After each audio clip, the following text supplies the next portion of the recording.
Hello, mainstreamers and cinephiles and everybody in between. I'm Bryant.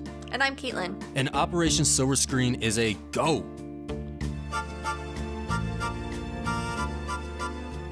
Hello, welcome to Operation Silver Screen. This cinema-related operation has been created to clear our desks from stacks of open cases. And what are these cases? Well, even being the film lovers that we are, Caitlyn and I have a huge backlog of must-see films that we still need to experience. So each week we'll tackle a film that either one of us or both of us still need to see. We will then provide a debrief of our week's mission, giving our outlook on the film's popularity and significance, as well as providing our opinion on whether or not it's worth seeing and other fun insights. And Caitlyn, what was our assignment this week? This week we actually found ourselves invited to a dinner party in the 1960s. A rather awkward dinner party. Joining us at this dinner party was a black charismatic doctor and his plucky white fiancée, along with their bewildered elderly parents. Turns out nothing goes better with blueberry pie than some good old racial tension, because you guessed it, this week we're going to debrief the 1967 classic, Guess Who's Coming to Dinner. So before we get into it, I do want to mention that the first part of our debrief will be spoiler-free as we talk about our overall thoughts on the film, but as we move into the classified part of the mission, there will be some spoilers on the story. But we'll be sure to give you a heads up when we get to that part. So we are entering the start of Black History Month. I think by the time this is airing, it has already began. And so we wanted to tackle some films that would be appropriate to that era. Now, Bryant, this is a film that I've seen. I actually watched this in college in my film class. I watched it, the black and white version of it, I believe, in my film class, and watching it again, I actually watched it in color. But for you, this is going to be your first time watching this film, and I'm sure you have some personal thoughts on it as well. Were you putting off this film for any reason, or was this on your radar to watch? Was this on your list to watch, something that you're looking forward to? This film has been slightly on my radar. I only came across it like a couple years ago. Or I don't even think a couple years ago. I think within the last year or two. And I just remember I thought, I want to watch this. And then I think I just lost it. And I just forgot to watch it. And then when you told me about it, I'm glad I didn't watch it because we get to talk about it on the show. And I was excited to go ahead and watch this movie and just kind of see what it was, what the conversation was back in 1967. Mm-hmm. You say you watched this in college. Did you guys have a racial incident and then everybody had to go ahead and watch this movie? Was it like that? No. It was in a film class. I forget what unit we were talking about or what the theme was that we were talking, because we kind of went through different eras, different film eras in the class, but I don't remember what this was particularly pertained to. But I do remember we watched this and we talked a little bit about it. I think we watched this in class itself. We actually had to watch some outside of class, and then we had to report back, but some of them we actually had this big auditorium that we were able to watch movies in, and so that was pretty cool. Nice. And I know I said that I was going to get a little political with this episode. I said that this is a passion topic for me in regards to race, though the last few days I've just been I've been in my head just thinking about the whole conversation that can be had with this. I will say that I'm not going to go too much with it, because then looking at it, I want to be able to focus on the movie. We're focusing on the movie. It's not a whole, we're not just focusing on the racial issue that it coincidentally brings up. So don't expect a soapbox like the Night of the Living Dead. I'm not going to get on a soapbox. Don't worry, the show's not going to be too political. Definitely don't think there's going to be any kind of black versus white. Actually, this issue concerns all races in both ways mutually. I know that can sometimes be an issue and kind of a turn off for some people, and I definitely understand why. But don't worry, we're not going to get too political, and it's going to definitely stay fun. And I'm going to throw in some little tidbits, maybe a little bit of personal experience, and why this film to me, watching it was very important. I watched this with my brother as well. He's also mixed. We have the same parents, black and white, and it was very interesting seeing what it was like back then. And it even made me bring up asking my parents. I was like, what was your Guess Who's Coming to Dinner like? That would be interesting to hear. Yeah. But this film did really well.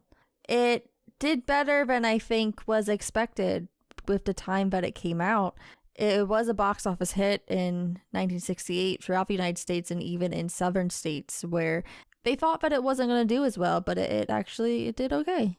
It grossed a total of $56.7 million. And in 1971, it was actually shown on the television on CBS. And it was the highest rated film progress in the year with a rating of 26.8 and an audience share of 44%. It won 2 Academy Awards of 10 nominations. Katharine Hepburn won Best Actress, and it also won a Best Screenplay Award. Hepburn and Tracy, also, who play the parents in this, also won awards in the British Academy Film Awards. And then, of course, it was also selected for preservation in the United States National Film Registry by the Library of Congress. We talk about this a lot. That was in 2017 when it was selected on its 50th anniversary.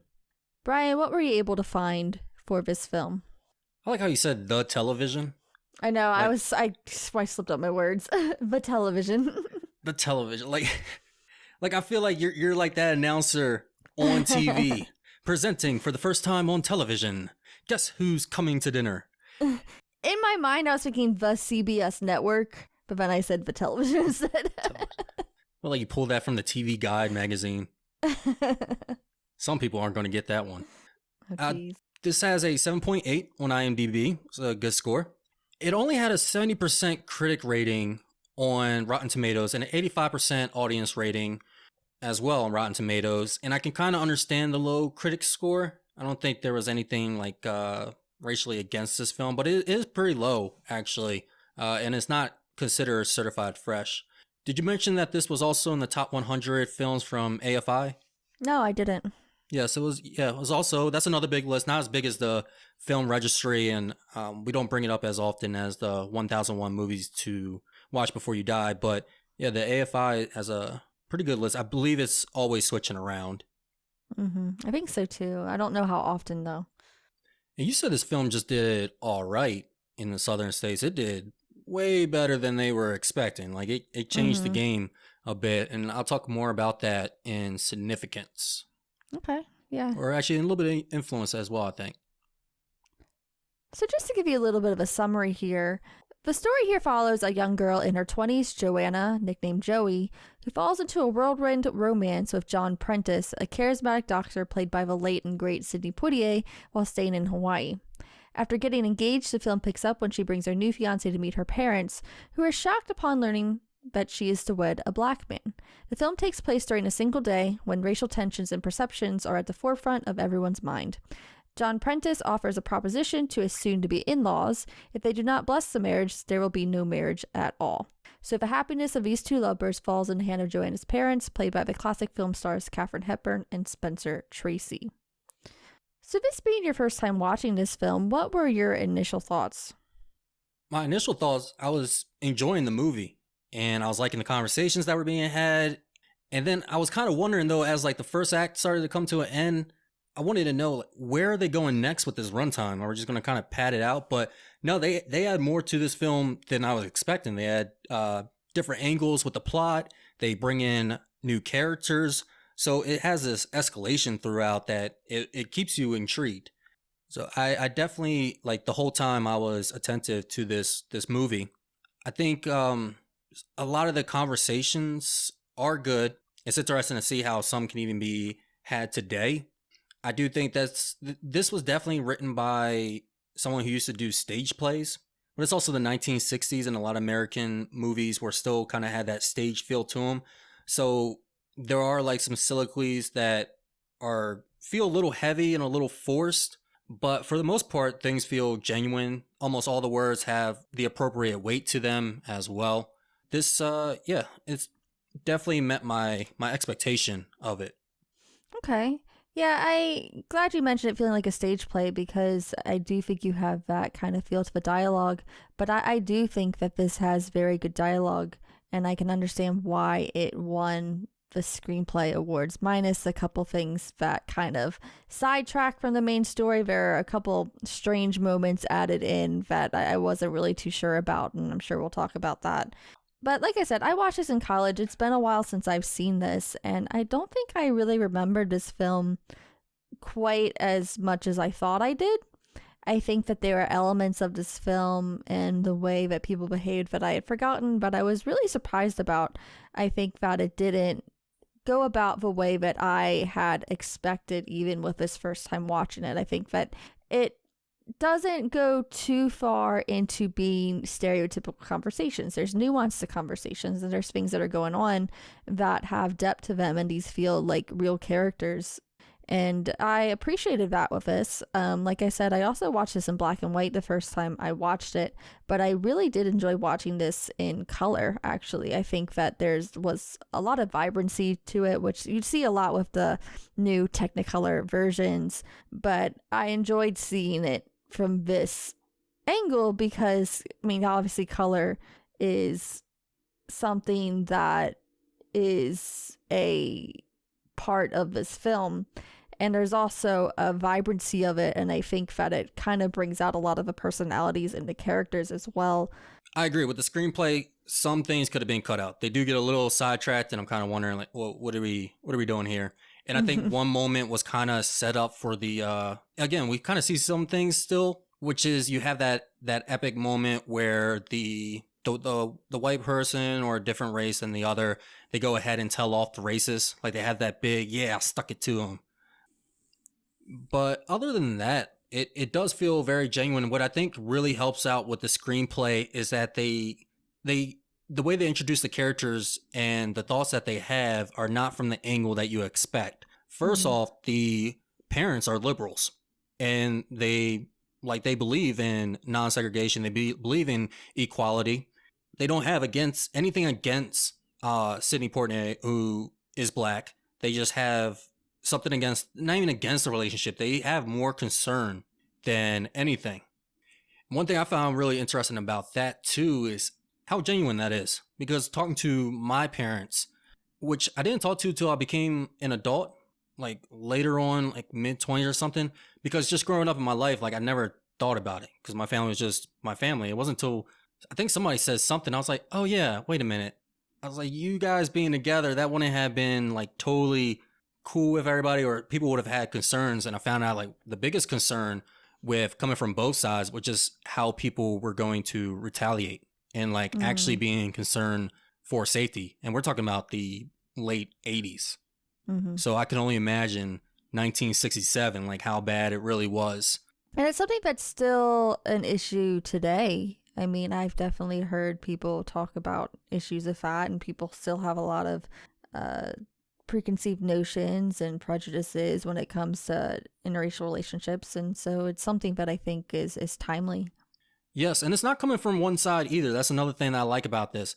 While no one in this film is really racist, the closest one to actually being racist is the black housekeeper, Tilly, who does have a great scene that made me crack up. This movie can be funny at points as well. She has something against Sidney Poitier's character to where she believes that he's up to something. What do you keep laughing for? Every time you just mess up Sidney Poitier's name. Yeah, I'm going to continue messing up. How do you say it? Poitier? Poitier. Poitier? Poitier. You know I'm going to mess up names. This is what I do, guys. I know. It's just every time. It's just something different. When you tune in the episode, you're like, whose name is he going to put on the chopping block today? I'm not doing it on purpose. I really, I have a hard time. Sidney Poitier. God dang it. Sydney. You know what I love though? I love that like it's even like someone can be made Matt Smith. Okay, Matt Smith's an actual actor, but if someone like even that, I feel like you would get messed up. Like it's just like I want to get messed up with Matt Smith. Like it's not like it's just like all cultures, all races, all different ethno whatever, all names. No single name is safe from you messing it up. I am consistent. Okay, you can say that. You can definitely say it's not because of prejudice or bias. He just has trouble speaking. Why I decided to go on to a podcast? I don't know. I didn't think there'd be that many names. Dave Patel. Okay, that one was just more like my mind just got mixed up.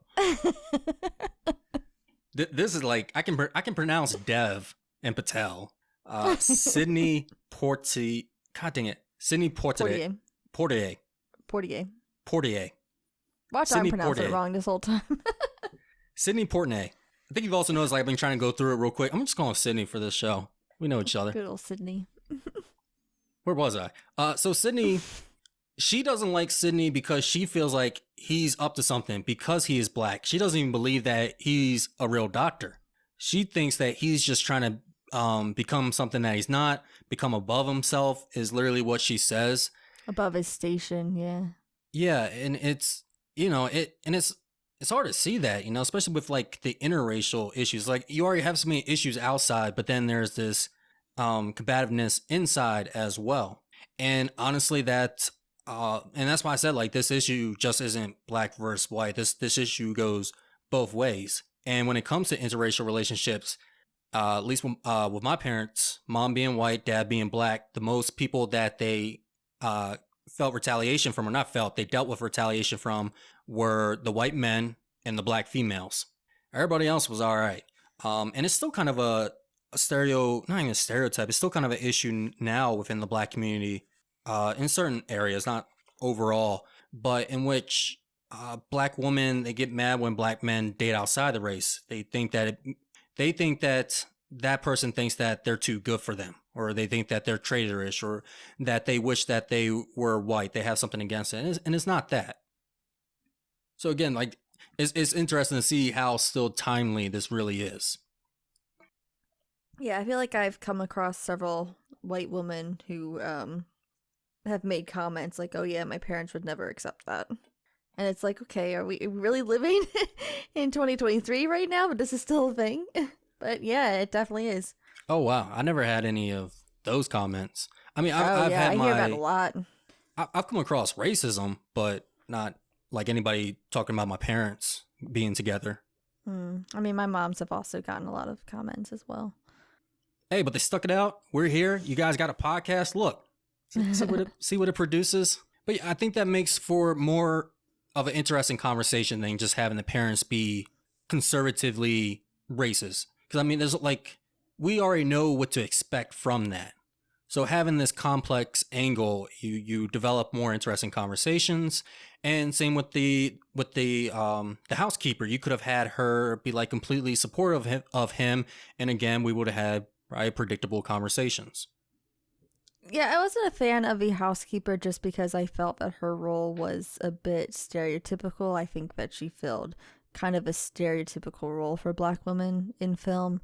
But as far as the parents, I don't think it wasn't that they weren't racist or not racist. I think that them being liberal forced them to like really go a little bit deeper and examine any like prejudices they may have underneath all of that like liberal, I don't want to say facade of one character claims it as a liberal facade. But you know, people have their prejudices. People have things that they don't realize are things that they need to work on. And so being able to like kind of dig deep and examine that once they're put into that situation, I thought that was an interesting nuance that the film brought. And something that, like I said, I wasn't expecting. I was just expecting, you know, straight out racism, but that's not what this is. Yeah, I was expecting maybe not straight out racism, but that kind of, what do they call it? Diet racism? Like the diet racism. I was expecting some good old fashioned diet racism, maybe some passive aggressiveness. But no, they even have a part where they said, we told our daughter, you know, that black people are equal. We're not superior to anybody. And at no time did we tell her not to date a black person. It's just something that they didn't think of. And at this point, they have to make the decision of whether or not, you know, this is not only okay, but are we ready to have this worry in our life about their safety? Because they're planning to just take off. And all this is very rushed, much like a stage play, which I kind of had a little bit, not an issue with. It did feel a little too timely, especially the fact that they only knew each other for 10 days. But I don't know. It's the 1960s. I think you could just like go out there, pick up a chick and just walk out, like literally pick her up and then go get married. I think that's how it worked back then. Unless you were a different race. Yeah. Yeah. So between their, like, I think you said 10 days, right? They knew each other. Was it 10 days? Yeah, 10 days. 10 days. Between that and also there is quite an age difference. She's 23 and he's 37. He's a widower, and so he was married previously and also had a son that were killed in an accident. It's not really a spoiler because it's not really a big part of the film. But he's definitely lived a lot of life, and she's still very, very young. So there are other things to be concerned about here rather than just the race issue as well. And that's not yet. That's not a spoiler, as you said, but it does come back into the film, and it's actually a really impactful moment. It gives more of an insight into the relationship and just how powerful that this love is and could be as well. Because I saw the age gap too. I was like, God dang, 37 and 23. Like, I'm going on 30, and it would take a lot for me to get in a relationship with a 23-year-old. I don't know, maybe they were different back in the day, but I think it kind of added to like their whole true love, you know, seeing each other. For him to be this established, and then he sees this 23-year-old and he's captivated by her. I think that can also speak for her maturity as well. How did you actually feel about the love between the two of them?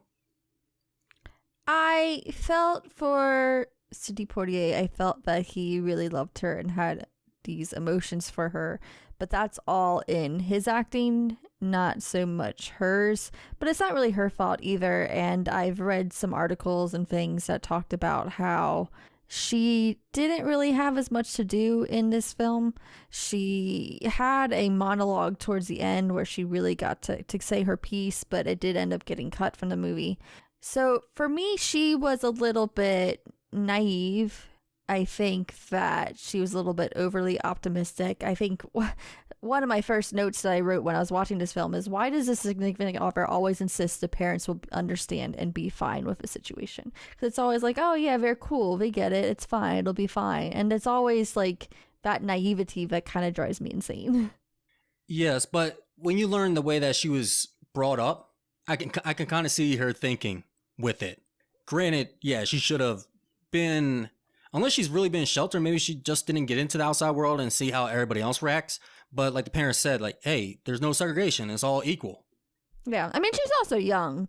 I just felt like she didn't, I feel like she was not his equal. No. Again, that's why I was like, okay, I'm going to suspend disbelief. And I think what the film is trying to portray is just like how strong that love, that instant love is between them, and how he sees something more in her. And the parents talk very highly of her as well. It sounds like she has a lot of potential and that she's going to do great things. She just hasn't had the opportunity. Well, not even the opportunity. I think she just hasn't taken off. Like, she's running. She just hasn't. She just hasn't taken off. So I like that. I got a good feeling for all the characters. I think, yeah, she could have had more to do in the film.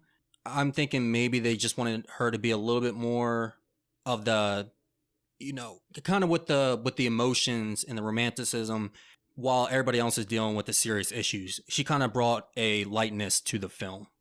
Kind of. I'm a little bit more skeptical because I think that this was Katharine Hepburn's film to shine in. This is Katharine Hepburn and Sidney Poitier's film, and Spencer Tracy. And Joey's character was kind of brought in later on. I think she was Katharine Hepburn's niece. Yes. So she never was really a big part of the film to begin with. And I think that when you have such big names, Sidney Poitier was even a big name at that point because I think he had already won one Oscar. And of course, Katharine Hepburn's ridiculously huge. So I think that with all those other names, I'm sure that they wanted them to shine. And they didn't really have much room to really develop her in the midst of those big names. Personally speaking, I think that's part of it. Well, they even had some other characters come in, and I think they outshined her. So they had room, but actually my favorite character was the priest, or the reverend. Yeah, I did like him a lot. But Monsignor. I'm not even trying to pronounce that. But yeah, so I mean, like I said, she did have her moment, but it was cut from the film. So. Oh, okay. Yeah, I wonder too if her being the niece and kind of being brought onto this project is like, hey, yeah, she can come on because there's not really much for her to do anyway. What is she going to screw up? Yeah. I mean, she was fun. Like I said, she was plucky. But it was just a lot of telling instead of showing. We understood that she had this strong personality because they told us. We understood the reasons why he loved her because he told us. But we never actually got to see it from her. They did have one scene that I really liked where the parents are looking at him from the study, and they're just talking and laughing together. That felt like a really nice moment. Yeah, they were really playful. I mean, Sidney Poitier is a very charismatic guy. He's very playful. He's a great actor. I've not seen other than this, the only thing I've ever really seen him in was To Sir with Love, but I really hope to see more films of his because I do really enjoy him as an actor. I'm going to see this month, February, Raisin in the Sun with him. Yeah. And we'll do other episodes. A more serious role, isn't it? Yes, I believe so. Okay. And we're going to do other films with him, like The Heat in the Night. I'm looking forward to. Yeah. What did you think about the other characters' performance? I know you said you liked the priest. You said Katharine Hepburn was great. What about Spencer Tracy? I said that Katharine Hepburn was a great actress. Like, she's a big classic actress. I haven't seen much with her in it. In this film in particular, I wish that she was a little bit less glassy-eyed the whole entire film. You said it before I said it, because I looked over at Devin and I said, at some point, either the tears got to drop or her eyes have to dry up. Yeah. I was like, Jesus, she just like naturally like this. She just naturally glassy-eyed. Yeah, and there were sometimes they switch over to her, like she was dry-eyed, and then they'll like look at somebody and they look back at her and she's just crying all of a sudden or getting teary-eyed. Yeah, it was a little much. I was like, is somebody like chucking puppies behind the scenes in front of her? So, did I tell you about the tear stick? What is that? Like, you want to get people to cry, so you smack them with a stick on production? Close. Okay. So, so what they use and what I got to use, I got to try it out. I got to try it out on myself because I wanted to see what it was like. Is basically to get actors to cry. They have this like tear stick. It has kind of like a menthol type of thing that you blow into their eye, so it makes your eyes water. I didn't do a really good job with me. I think for me, maybe I have eyes of steel or something, so I couldn't get the tears coming. But I did have some glassy eyes for a while after feeling that tear stick. So I just imagined someone was doing that to her the whole entire time. That's all I could think of. Although I doubt they had that then. But when you said you messed up, I thought you meant you messed up on somebody else, and I'm just picturing somebody like, oh god, my eyes. No. It's too much. No, I meant, so me and Dion, the loose cannon, we were both testing it out just to see what it was like, to see if we could get ourselves to cry, make a really good performance. Nice. What about, I mentioned Spencer Tracy. I really liked Spencer Tracy in this. I think he did a great job, even though his moments were kind of he has the big speech at the end, and he has like his Oscar moments. But other than that, and even during that, I think he did a great job. And actually, I would like to see more of Spencer Tracy after watching this, just as much as Sidney. Yeah, I agree. I really enjoyed him as well. I think probably even more the second time watching it. I got to appreciate him. And he also had some comedic moments as well. You know, sometimes you do kind of get to see the old man mannerisms come out of him, and that's done for comedic relief, and it works. I enjoyed it. But he does get some serious moments, and he does have a couple monologues there, and they're really well done. And we'll talk about something in significance that gives even more respect to his performance.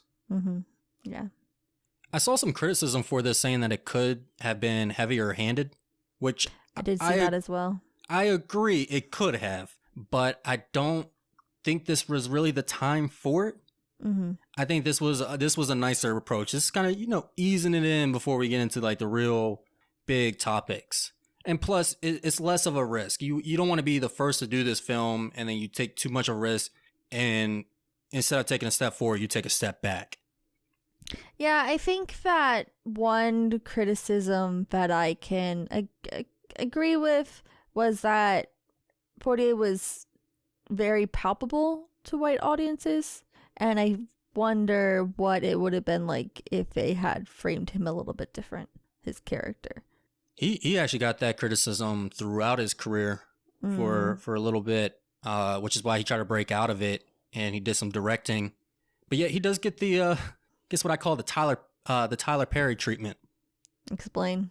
So the Tyler Perry treatment, he always has black character. Of course, he always has black characters, but they're all in really good positions.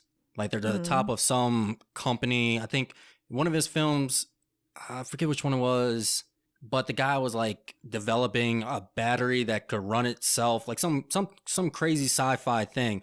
But his characters are always in real high positions.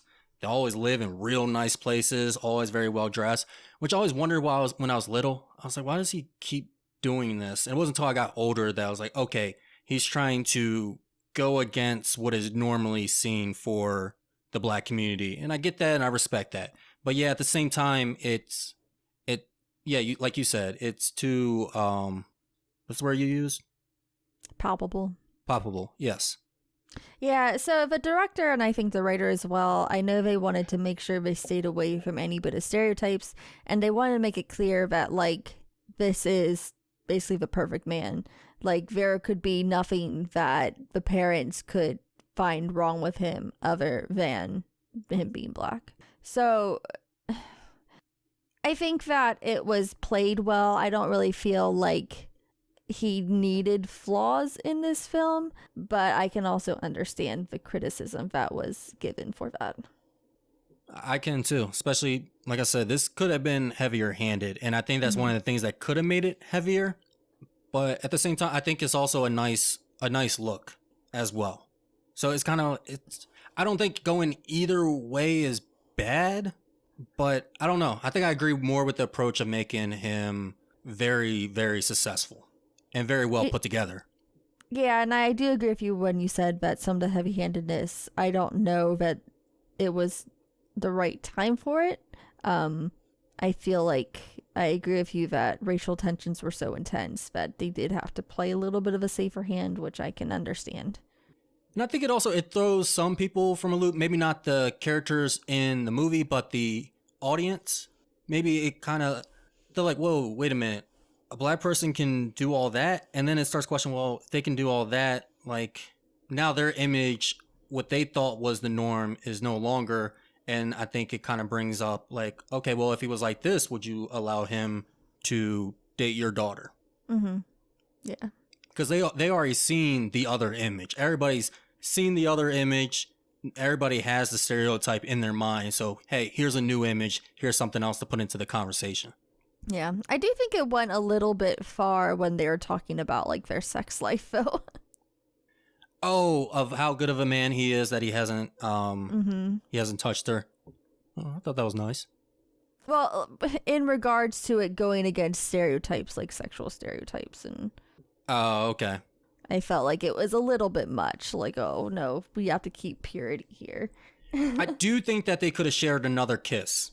I agree. And that was also another thing that was mentioned, but the only kiss they really have is in the back of a cab through a mirror. And I did read somewhere that it was the first motion picture interracial kiss. I don't know if I can confirm that. I know the first on-screen interracial kiss was Star Trek. Yes, and we talked about our first interracial slap on film in Night of the Living Dead. Yep. Can't forget that. And yeah, that was more... They didn't hide that one at all. So they needed a obvious kiss, just like the way Ben slapped Barbara. Yeah, that's what they needed. But I'm kind of thinking like how the audience would react. And for some reason, the first thing that came to my mind was the scene from Gremlins when they're all in the theater and the picture cuts off, so they all just start running to the screen, tearing it apart. Oh boy! You guys gone too far.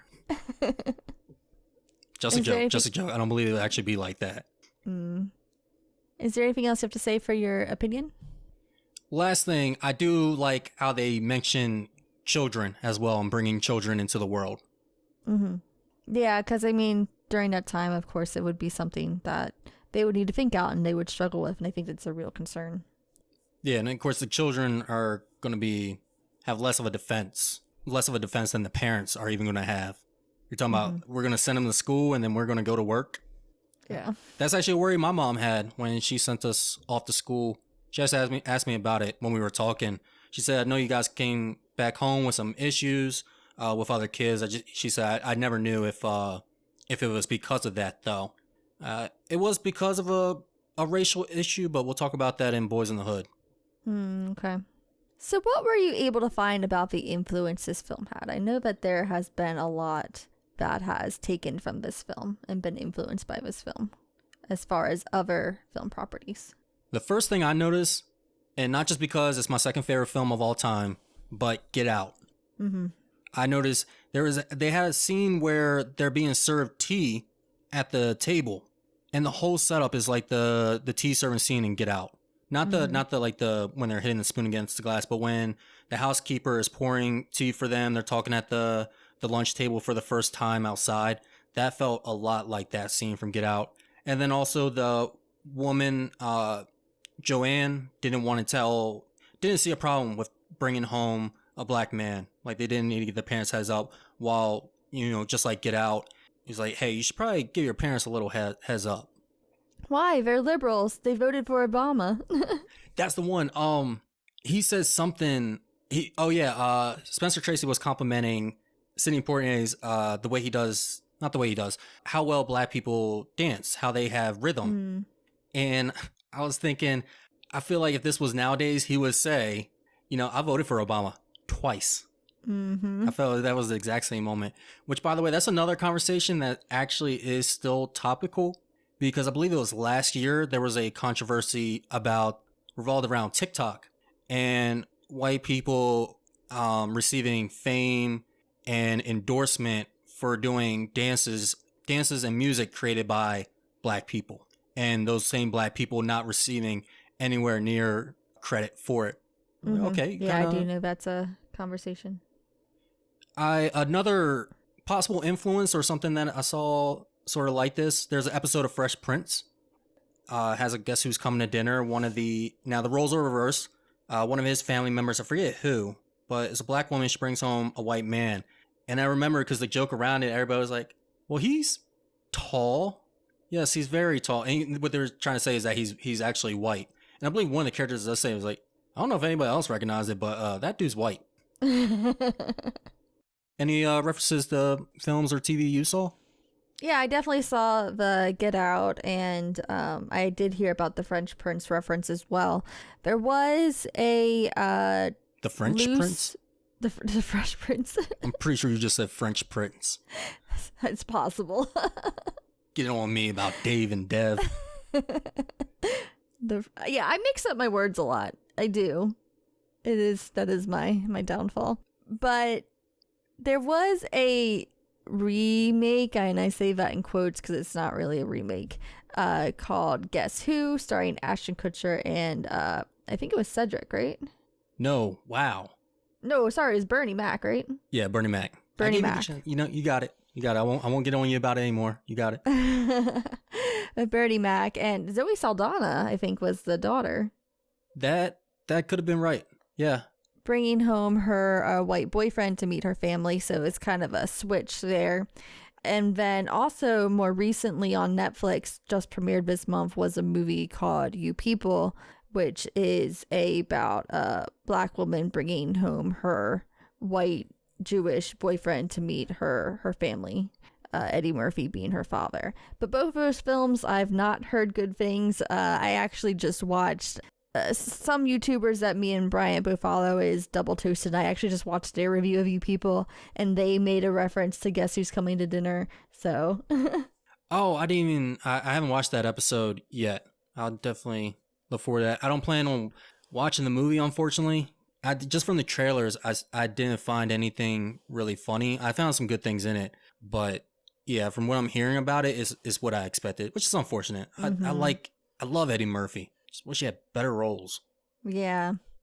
But so those were two films that I think take direct influences. But another film that recently came out that isn't quite direct, there is a rom-com that I watched recently called Ticket to Paradise, about a girl. She goes on vacation and she meets an indigenous person there, falls in love. After a month, they're engaged, and in order for them to really get married and for the marriage to be like complete, they need to get the parents' blessing to bless their marriage. So that definitely got an influence from Guess Who's Coming to Dinner, both with the cultural differences and with that kind of ultimatum in there. Also, not the best movie, but if you like George Clooney and Julia Roberts, it's no, you might enjoy it. I do like those two, but doesn't mean all their films are great, so I'm good.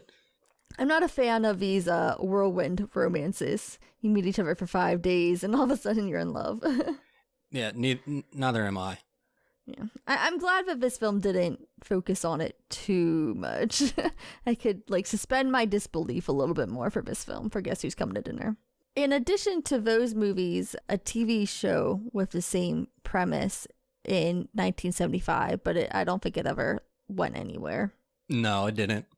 We talked about how this did in the southern states, and because this did so well in the box office and even the southern states, this ended doubts that black people in more upfront roles would do poorly. And we talked about this a couple times, you know, with Night of the Living Dead, the Coming to America, which was the most recent where we talked about it. We talked about how, you know, Black Panther was a big move in the movie industry, but this is the one, you know, it has a significant role as well. You know, it wasn't just, I don't think white people were going to come and watch this. They were worried about the southern states, and even the southern states said, "Nah, we're cool with this. We're good. As long as you don't show any more kisses, we're good." Yeah. That's all I have for influence. As far as significance of this film, of course, this was one of the first films to really cast a positive light on an interracial relationship. Of course, it was controversial in areas, even though it was pretty much a box office success. But just a little bit of a history there. The United States, really only until a few weeks before it was released, there was a lot of laws still that promoted racial segregation and made relationships like this illegal. I think if I remember correctly, even in the film itself, it said in some states, or maybe I was just reading it, in some states it was still illegal. It was, so the film states that in 17 states it is illegal. However, by the time that this film came out, that was no longer true. All 50 states were legal. Gotcha. Granted, there was still racial segregation, but yeah, you're about to go into it. Mm-hmm. I know that same year it came out, there was like a Secretary of State that had decided to resign after his daughter married a black man. So there was definitely a topic that was still very much in the news and very much a hot issue at that time. And the reason why it was now legal in all 50 states is that Loving versus Virginia was finally, it was case closed and they voted in favor. The Supreme Court stated that it's no longer legal in any of the states, so they made it a federal rule, overrides all the states. They said, hey, it is no longer illegal for interracial couples to get married. And that was a big win for a lot of people. And Loving versus Virginia, which there's a movie about it recently with Joel Egerton, and I forget the female who played in it. Ruth Nega? I remember Ruth. I don't remember the last name. But there's a film about it, and the case went on for several years. So it was going on as they were making this film, but they still hadn't came to a decision yet. Yeah, something that I like about watching this film in color too is it adds that sense of modernity to the film. Because when I think Loving versus Virginia, I think, oh, that was such a long time ago. But then when you watch this film in color, it adds, you know, that sense of vibrancy, that sense of modernness to it. It doesn't really seem like it was that long ago, and it really wasn't that long ago. Watching some of these old films and seeing the way they tackle things, you kind of understand that things aren't so different than what they are now. People didn't act all that different than what they do now. It seems such more closer than what we think. It's not just an ancient artifact of history. Especially when you look at it in generations. When you really look at which generation had that issue, which generation was drinking from separate water fountains, going to separate school, it really isn't that far. Like, it's the boomers. I don't mean that derogatory. I mean the actual baby boomers. But even with my parents, like I said, man, my parents they had their conflict, and it wasn't just people being uncomfortable. Now it's straight up racism coming from their peers. So them being Generation X, you have another Generation X, calling my mother a nigger lover, my dad a Uncle Tom, all of that stuff. That was coming from their own peers, and that was just one generation before me. And one generation before that is when they were still trying to figure out laws in the civil rights issues. This is something that is still modern.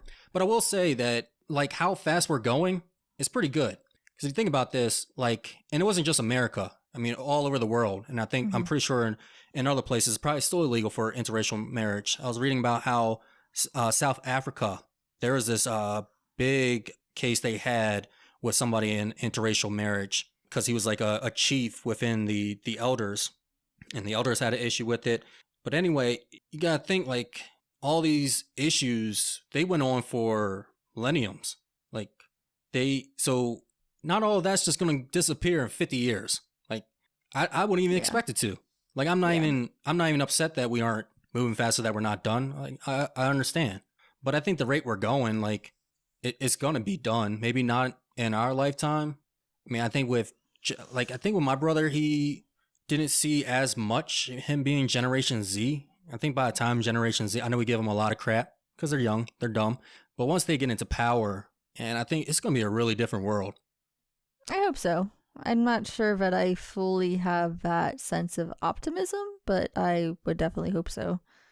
Well, I'm not dying till it is. Okay. Stick around and start weeding them out. Start getting the people individually. No longer even going after states. Just knock on people's door. What's your problem? Yeah, there you go. That's a good idea. So this was one of 3 films that Sidney Poitier made that year. He also was in To Sir with Love and In the Heat of the Night. So it was one of 3 films that came out for him that year that dealt with racial relations and racial perceptions. And so he was a well-known activist. So I thought that was an interesting tidbit that I learned. Of course, the studio for Guess Who's Coming to Dinner, of course, when they found out about the film, they were obviously hesitant. Like you said, there wasn't that prerequisite that a film like this would do well. And so they did have some issues with filming. They did try to shut down production, saying that they couldn't get insurance for Spencer Tracy, which we'll talk about in a minute. They did try to play it off as other reasons while they were shutting down the film or wanting to shut down the film. But of course, it's obvious. We always hear about studios having their concerns and directors kind of just doing what they're going to do anyways. Yeah, which especially being a cinephile, we have our issues with Michael Bay. I mean, I've gone over it. I mean, his movies are what they are. People love them. But I was reading how he had issues making Bad Boys, to where the studio was interfering. Like, they'll be in the middle of filming and they'll just shut down like the whole set. Like, they'll just turn out the lights on them. And so they had to find other ways to go ahead and film, which actually I think led to like the circle shot that the famous Bad Boys back to back. But yeah, respect to him for that. But when did Bad Boys come out? Like early 2000s? Yeah, I didn't realize he directed that, by the way. Yeah. Huh. Also, with those 3 films that Sidney was in, they were also box office hits. All 3 of them. In which the lowest one was the 13th highest box office earning movie.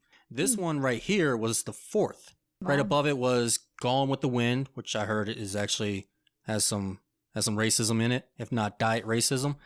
And then Jungle Book, and I forget the other one. I'm not sure. But yeah, no one could say anything after this. They were like, all right, I guess it works. At least it works for him. They're like, I don't know if we're going to take chances with other people, but it works for him. Yeah, he definitely had a good year. So I mentioned that Columbia Pictures said that they wanted to shut down production because they couldn't get insurance for Spencer Tracy.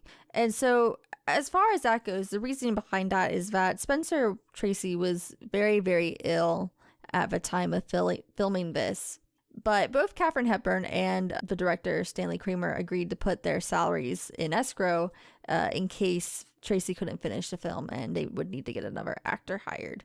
And Hepburn and Tracy had a very good relationship. I think this was their 9th film that they worked on together, and I believe that they had a relationship with each other, but I'm not going to confirm that because I'm not really sure.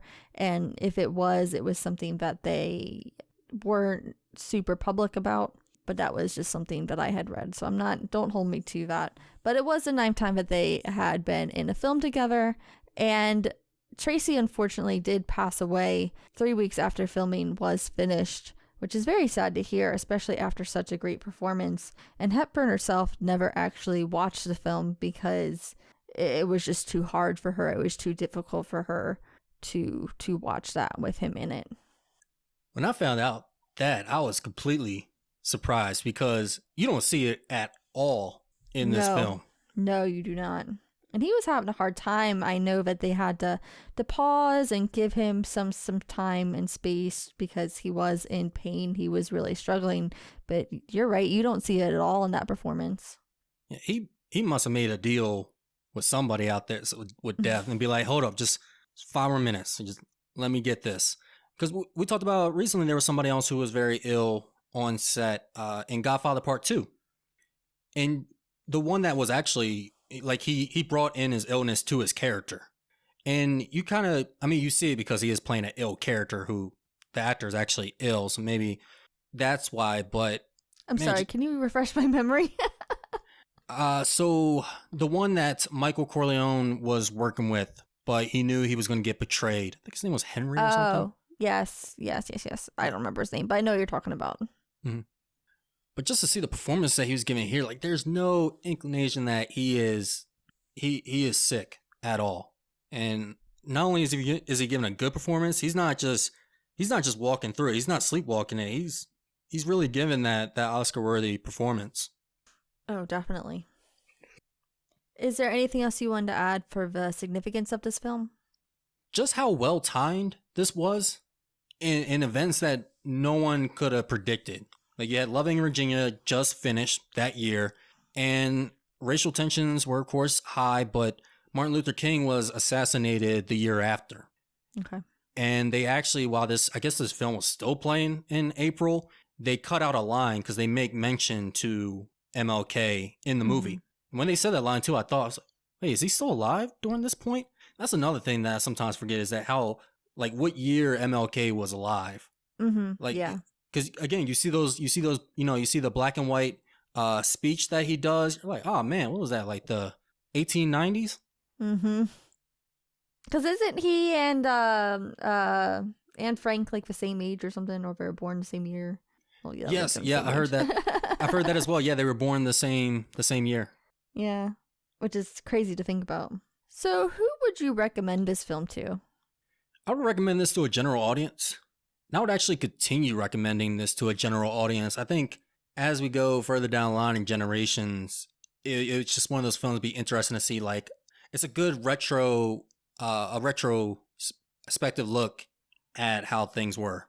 Yeah, I agree. I mean, it's a good glimpse, like you said, into the history of racial relations, but it's also, like I said, it's still timely. So I think that there are things that people will still be able to take from it in a general audience sense. Yes, just imagine there's going to be some kid, some adult watching this movie years down the line, and he's not even just going to be like biracial. He's going to be like 15 different things. This is all going to seem foreign. Yeah, so they say. I mean, I even seen, I feel old saying I've seen changes throughout my days. One thing that bothered me when I was a kid was there used to not be a mixed option for like when you're filling out those forms or in like school, the demographic forms, what race you are. There still isn't, is there? There is. Yep, there's mix. You can, and it will say things like click if one or more apply. So they used to not have that. I had to put African American. It's not that I'm ashamed, but it's just like as much as I am proud to be black, I'm proud to be white as well. So it's like kind of had to pick a side, and that this sucks. I don't know. I still have trouble with those forms. I still have beef. You do, and I completely understand why, and that's because you being Latino, being Mexican, or Latina, my apologies, they're still considered white. Like, they're still considered Caucasian. It's Caucasian, and then sprinkle in some ethnicity, Hispanic or non-Hispanic. Yeah, and a lot of forget why. Latinos are white, but for me, I mean, I am mixed white and also indigenous Latino. But the problem with a lot of U.S. forms is that they don't, like, they have indigenous options, but I've always seen it as more like U.S. focused, which I'm not indigenous U.S. Like, I'm not that kind of. I just see you just sweating over that form. Like, Yeah, I don't know always what just to put do. white. I just always put white. It's closer. I am more white than not, but yeah. I feel like the secretary will look at that form and look at you. Like, all right. Yeah. You Like, up and it was down? always like so difficult when I was younger because, like I said, like I couldn't really I didn't really know what to put. And then also, like, well, I remember as a kid that I would be like, well, I'm half Mexican. Like, what do I put? Like, when I was a kid filling out those forms, I would ask my teacher. And they're like, well, half isn't enough. You're white. But the white side is half. So how does that? But half of white overrides it. That's I weird though, guess. because for me growing up, and this was the same for a lot of people who were black and white, was that the black overrid the white, and we Oh, were I get seen that as too. I got that yeah. too. It was like different people. It was like that was the thing about being mixed is like you were always more one or the other.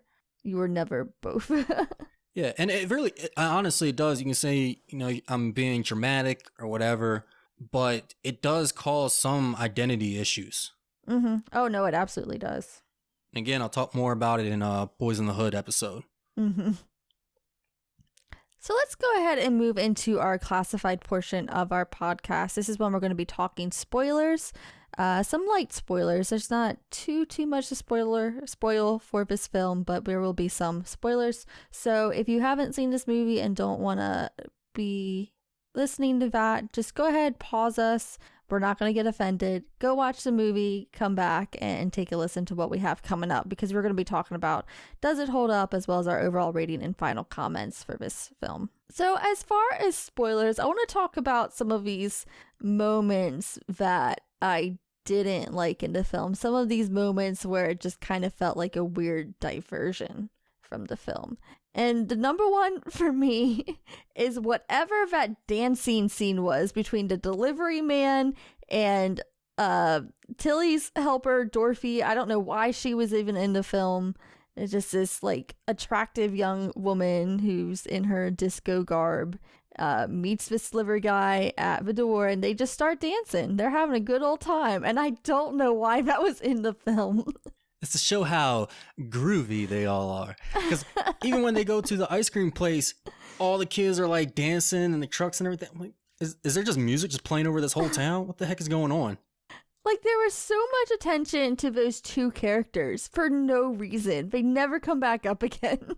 Never. And that scene goes on for a while. Like, I think it would have been cool to show that you have showing the younger generation and showing that they also have no problem with this interracial relationship and that it can go both ways.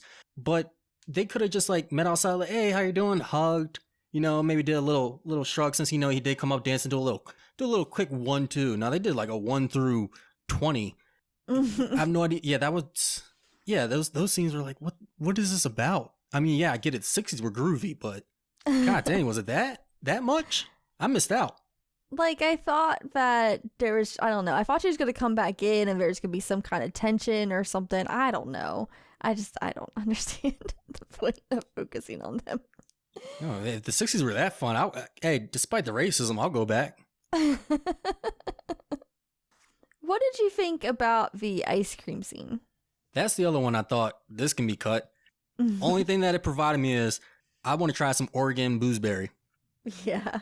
Boysenberry? Boysenberry. Dang, I already messed it up. Boozeberry. I got some boozeberry. I was about to go to ice cream parlor and just start demanding it.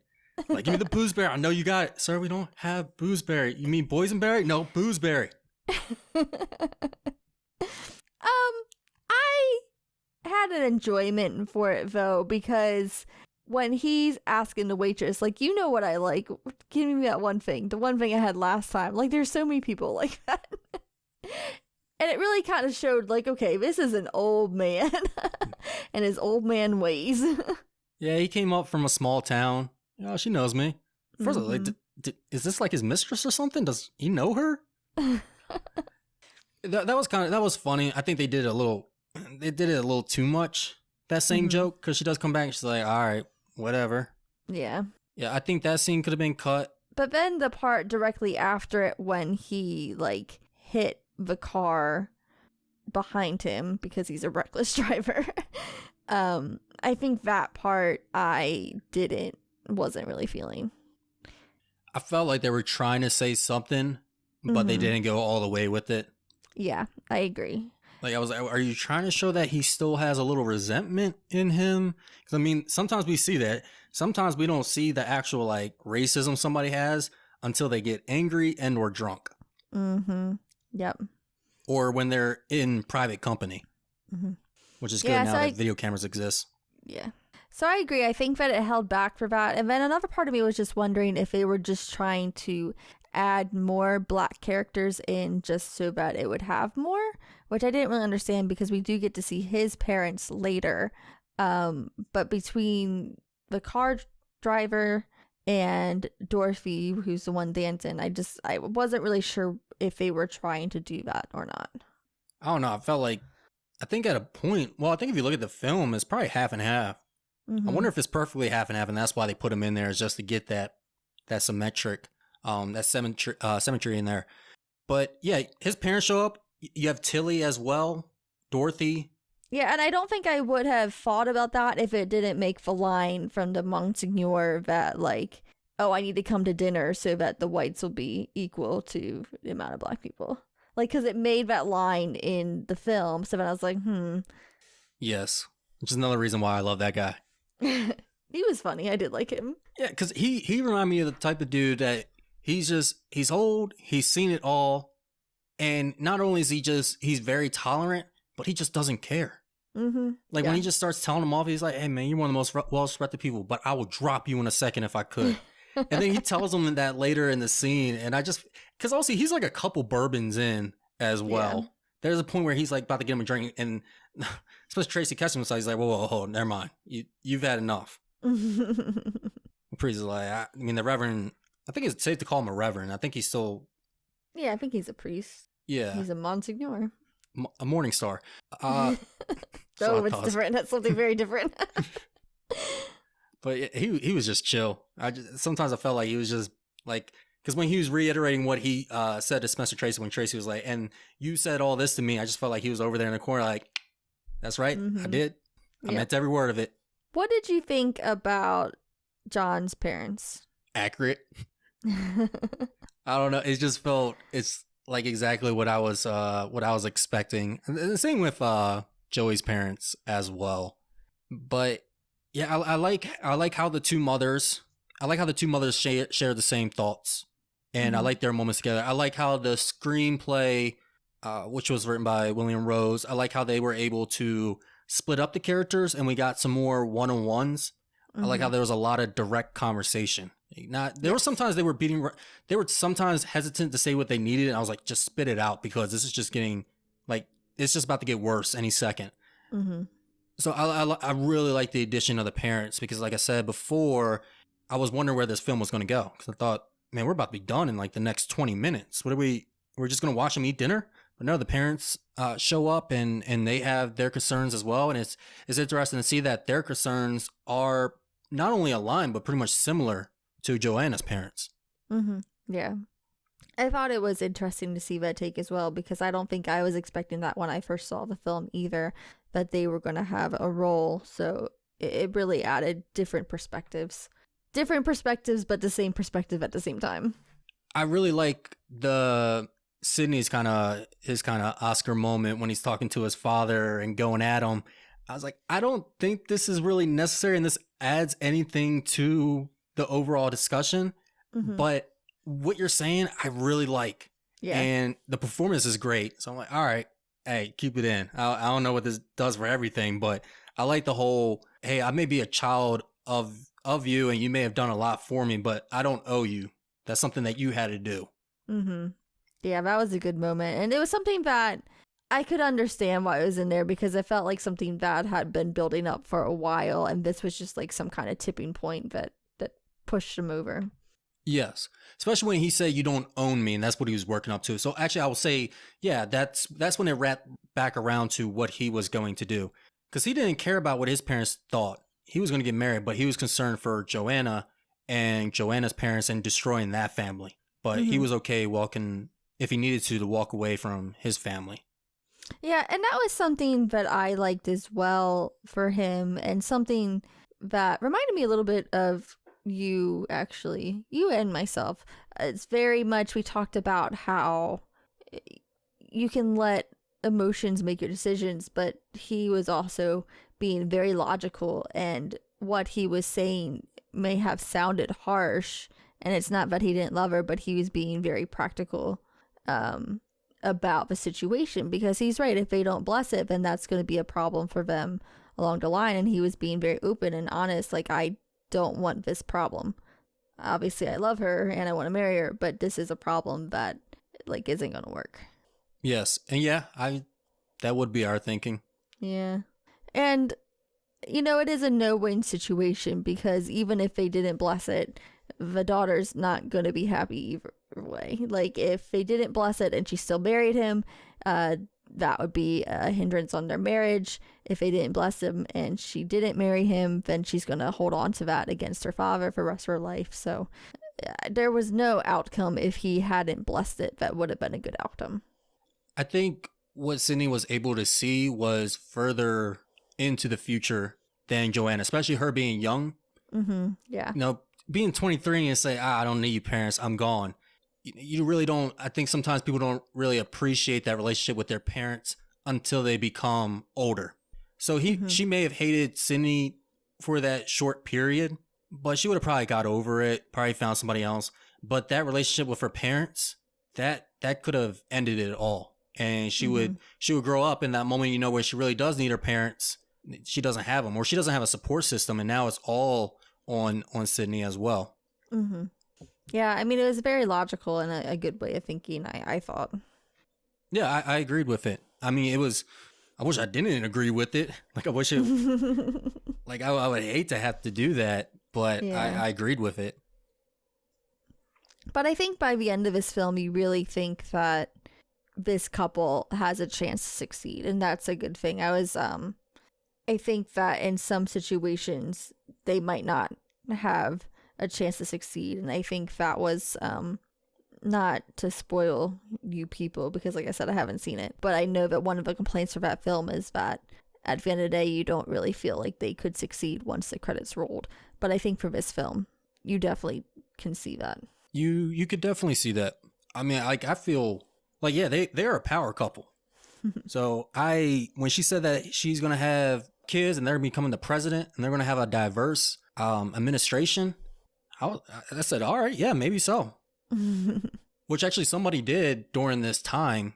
I forget how it lined up, but Barack Obama and Anne, I forget her name, but they later gave birth to President Barack Obama.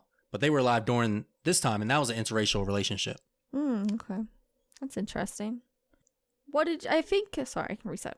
I also really liked the relationship between her parents as well, because I think there was a lot of love there. And at times, he was a little rough with her. He was a little flippant of her opinion. And I was like, I don't know about that. But then at the end, when he kind of gave his speech, you kind of understood that there was a lot of respect there for her and a lot of love for their relationship. Oh, yeah. I felt that throughout. I was like, everything he's doing, everything that he's contemplating right now is for the safety of her. I mean, for Christine. Oh, for the wife. Yes. My bad. Yeah, I can see that. Like, he wasn't dismissing her, but by the time that she was okay with it, he still wasn't. And I guess he just, like, he couldn't see her as that conversating partner anymore. Yeah, they really weren't on the same page for a while, but then when they were able to come and join together at the end, I thought that was a nice, heartwarming moment, just from the perspective of their relationship. I think by the time that we get to the dinner, aside from Tilly, I think it was a nice dinner. Yeah, we never get up to see that dinner, actually. No, you don't. The credits start rolling. I'm looking around. I'm like, dang, like, What are they having? Didn't she get like steak? She had blueberry pies. Yeah, steaks, pies. I don't know what else she got. And she had the steak delivered, which I thought Uber Eats was around. Like, at what point did Uber Eats start? I know when it started back up, but when did it stop? I don't know. Because I guess this is a revival of that. Wait, and that was a dancing guy, right? That was a dancing guy. Now imagine my Uber Eats coming up to me. It's funky music. Oh, I'm going to do that the next time that I'm over your house and we get Uber Eats. Just start dancing away with the driver. Brian, where are you going? I'm just grooving. Yep. Looking forward to it. So I think we kind of touched on this already, but do you think that this film holds up? Yes. Yeah, I think it does. So other than the like racial message, obviously, I think that we both agree that it holds up and that it has merit today. Do you think that from a filmmaking standpoint, it still holds up? I think it does as well. It, like I said, it has that stage play feel to it, which I think, we still use the stage. So you may feel like you can tell you're watching a 1960s movie. You can tell this is almost a stage right, but it still holds up. Yeah, I think because it is such a confined film, for the most part, it helps with it holding up in that regards as well. Just need to get comfortable with the word Negro. Yeah, that threw me for a loop a couple times. Especially every time with Joanna. Every time Joey said it, it was just like, oh, okay. I like when I think it's not until you really know that it's all right when Spencer Tracy says it right in front of John's parents' face. Mm-hmm. Right? He's like, and you guys being Negroes. And they're like, yes, us Negroes. Oh my goodness. Yeah, it threw me for a loop a couple times. So what would you give your overall rating of this film? I would give this a B+. And to kind of go with my weigh in on it, I think overall, like the story and everything is a B-. But I think with everything else put into it, just all like the timeliness of it, what they were saying, everything else that went behind this film, this is a B+ film. Okay. I'm going to go a little bit ahead of you. I'm going to give it an A-, because I really do love the performances for the most part, and I like the dialogue. Like I said, there's a couple directions it goes that is a little bit not off-putting, but it kind of steers in a weird direction a couple times. But other than that, I think it was a well-made film, and while some things are not so much dated, but I do think that it didn't have as heavy hand of things that it could have. I think that for its time it was well done, and I really appreciate it, and I really like Sidney Poitier as an actor, like I've said, and I look forward to seeing more for him. I definitely look forward to seeing more from him. I wonder if we'll have more with Spencer Tracy as well. I know we'll have Katharine Hepburn again, without a doubt, but I wonder, actually I want to see the mid-Atlantic accent and those teary eyes. Oh my god, the teary eyes. I do want to see, I wonder if any of her films with Spencer Tracy are must-see films. We'll definitely have to look into that. That I'm curious about as well. Yeah, I would like to see what they were like working together. If this was their 9th film together, they probably had some roles when they were a lot younger too. So I'd like to see like kind of the transformation, or see something where they're the two leads and they have another romantic chemistry behind them, something a little bit more active. Yeah, I would like to see that as well. We'll have to look into that. Now, I'll say this is a rather successful assignment. It definitely lived up to my expectations. It was a fun conversation and didn't go off too political. I think we had a good balance there, I would say. For our next episode, not only is it going to be Black History Month still, somebody's like, wait, what, still? It's a whole month? But it's also going to be near Valentine's Day. So we have a movie that actually fits into both categories. It involves love and it involves a basketball. Love and basketball. So we almost picked this film over Pretty Woman. We were debating whether to do Pretty Woman or to do this film because we were looking to do a romance episode. But hey, we get to do both.